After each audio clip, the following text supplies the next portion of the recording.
Visa सूबाई secretary sports Jalaluddin महर ज़िले इंतज़ामिया मटियारी सां मुलाक़ात करे मटियारी में स्पोर्ट्स स्टेडियम की तामीर ते अॻु भराई जो जाइज़ो वरितो। इजलास में deputy commissioner Matiari Mohammad Yusuf Sheikh, assistant commissioner Abdulsattar Sheikh, sports and provincial building department Hyderabad के अफसरनि शिरकत कई। बाद में सेक्रेटरी स्पोर्ट्स मटियारी में स्पोर्ट्स स्टेडियम की साइट जो दौरो किया। इन मौके ते डिप्टी कमिश्नर मटियारी ऐं ॿिया ऑफिसर भी गॾु हुआ। हुन इन ॻाल्हि ते ज़ोर ॾिनो त सिंध हुकूमत हर ज़िले में नौजवाननि खे रांदियुनि जूं सहूलियतूं फराहम करण लाइ पुरज़म आहे, छो त रांदियुनि जी सरगर्मियूं सेहतमंद समाज लाइ ज़रूरी आहिनि।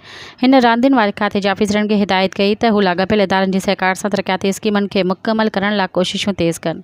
मज़ीद ख़बरनि ऐं तफ़सीलात लाइ विज़िट कयो असांजी वेबसाइट www.awamiNewsHD.com ऐं ॾिसंदा रहो अवामी न्यूज़ HD।